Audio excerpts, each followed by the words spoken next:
Welcome back. I'm Tyler, you're watching Scarfing Scarves, and welcome to the 50th installment of Last Week Lolita News. At the top of the segment, those of you who just came from this video should know what we're about to address, those of you who haven't seen it probably shouldn't, and those of you who came to this channel from an algorithm-based mistake should know that this is the place where happiness dies, exit stage left, or risk the entirety of your sanity on a niche fashion reporter who would sooner bite you than say anything of actual value. Polite introductions aside, let's get down to brass tacks. It all started in Ruffle Chat. We've already covered that, and given that the previously mentioned video has set us into a near-fatal trajectory of words you don't want to hear, set at a rate that would get you a speeding ticket on any major highway, let's move on to the topic at hand. Welcome to LWLN's next special segment, Self-Esteem in EGL. This segment is primarily going to focus on the effects of Lolita fashion and its culture on the mental health of those who participate in it. That sounds like enough of a thesis statement to traumatize the freshly graduated. And for those of you who didn't locate the shiny red X in the corner in time to save yourselves an expedited trip into the verbose and unnecessary, let's start with the burning question. How does EGL affect self-esteem? I believe the answer lies in two places. One, participating in the fashion, and two, participating in the culture. Obviously, the two intermingle, but for the time being, these two boxes allow us to organize concepts in a way that will hopefully keep you from rage quitting this channel entirely out of confusion. Granted, it's a generous assumption that anyone's continued watching past the part where I open my mouth, but operating on the presumption that there has to be at least one drunk bastard too hopped up on tequila to tell up from down, I'm not one to say no to a captive audience. Let's get on with the thing they won't remember post sudden blackout on the bathroom floor. Category 1 in how EGL affects self-esteem, the fashion. While this fashion is niche and primarily peopled by individuals whose normal social development was arrested the very moment they came into contact with a hoop skirt, it does share some of the issues of its more mainstream sisters. The overwhelming majority of the models we see in advertisements are very thin, fair-skinned, and photoshopped within an inch of their life. This very narrow representation of body type, skin color, and highly edited features is inescapable for anyone who actively participates in EGL, and given that the Western population, especially America, is growing in diversity, changing in body composition, and presumably possesses pores, such images set a standard that is essentially unattainable. If you happen to be a person whose skin color can't be found in between shiplap and watching enough home remodeling shows to know what that term means, you are unlikely to see people like you commonly represented in this fashion by any major brands. If you happen to be a person whose weight and height is above the standards set by Japanese models in this fashion, you will not commonly see people that look like you. Thirdly, if you are a living, breathing human being with a pulse, more than 2 pores, and a tendency to age in any capacity with the passage of time, you will not see the major brands put out images that look like you. Which brings us back to the question, how does this lack of representation affect those who don't fit this mold? And what effect does being a Western woman trying to conform to a Japanese body type and beauty standard have on their self-esteem? Judging by the amount of messages and comments this reporter receives on a near daily basis from people saying they adore the fashion but couldn't pull it off themselves,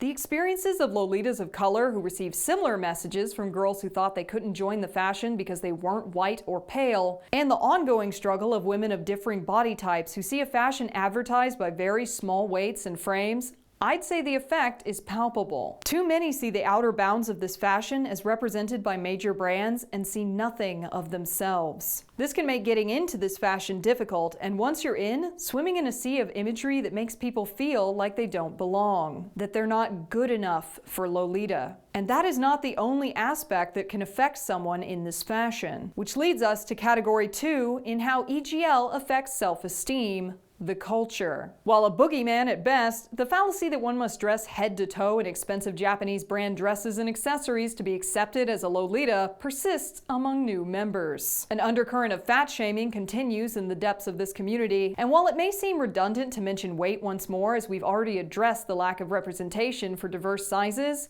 there is a difference between feeling too fat based on advertisements and being told you're too fat by someone who has judged you as wanting. A fashion community can be hard on the psyche of anyone who doesn't have really strong self-esteem, and given that participating in such a community predestines those in it to purchase or showcase material goods as a baseline for entry, there is a cultural undercurrent in Lolita fashion to collect. And while there is nothing wrong with collecting things that make you happy, I have both seen and experienced the urge to use this fashion as a synthetic substitute for mental well-being. This is a culture where many suffer from mental health issues. Many I've seen have depression, and the comfort and color of Lolita fashion is sometimes the only thing that puts light into their lives. It makes them feel beautiful when everything else is ugly. So we medicate with money we may or may not have in order to get through the day. And I will never judge you for that. However, it is part of our culture. And while everything we've looked at only scratches the surface on what it is to exist in this fashion and its community, it's clear that narrow representation and the darker parts of our culture have a tangible impact on the self-esteem of those who participate. Which brings us to our final question for the evening: what are we supposed to do about it? Given that my Japanese language skills begin and end with butchering the pronunciation of kawaii on a regular basis, Eastern niche fashions aren't likely to listen to the clarion call of a salty gnat, and anyone without the endurance of a saint clicked out 2 minutes ago when they realized this video was the humorous equivalent of a knock-knock joke at a funeral.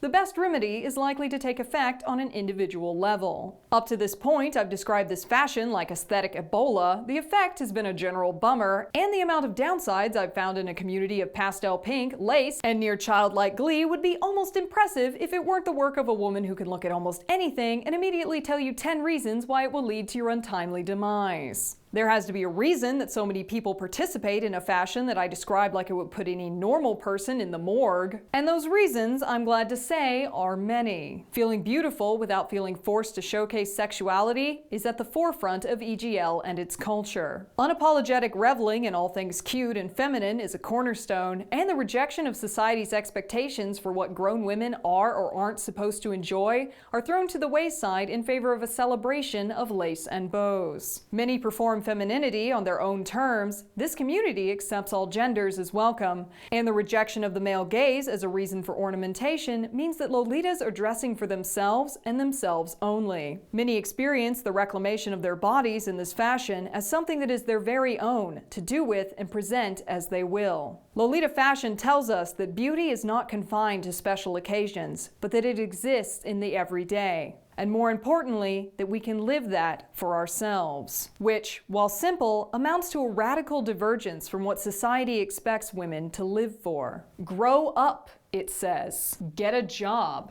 And live out the rest of your life with the notion that the 2 occasions you will wear something that makes your heart beat just a little faster is a couple of school dances and your wedding day if you happen to be aligned towards feminine dressing and manage to make a government contract with another human being. Lolita fashion says, fuck that. And I think that's fantastic. So, in an attempt to counteract some of the darker sides of our otherwise amazing fashion and culture, I'd like to leave you with one more note on self-esteem. While things may change slowly for this fashion insofar as culture and representation, should you be struggling right now or ever, and in the purely selfish interest of keeping this community healthy enough that AP will continue pumping out cat prints for the foreseeable future, I want you to remember this. Every time you step out of the house in several layers of lace and nonsense, you become part of the standard for this community. Despite that the ads don't look like you, or what the cultural underbelly is whispering, when you wear this fashion, you are representing EGL to the world. And that participation matters. Because every time you let yourself think that maybe you don't belong, or maybe you don't pull it off, you are saying the exact same thing to those who would come after you. People just like you, who are looking to you for inspiration, for you to tell them that it's possible. And as selfish as it is, I want you to continue in Lolita fashion because your participation is part of what makes this community so fracking diverse and interesting. If every single Lolita who felt they weren't good enough in some stupid way left, this community would disappear.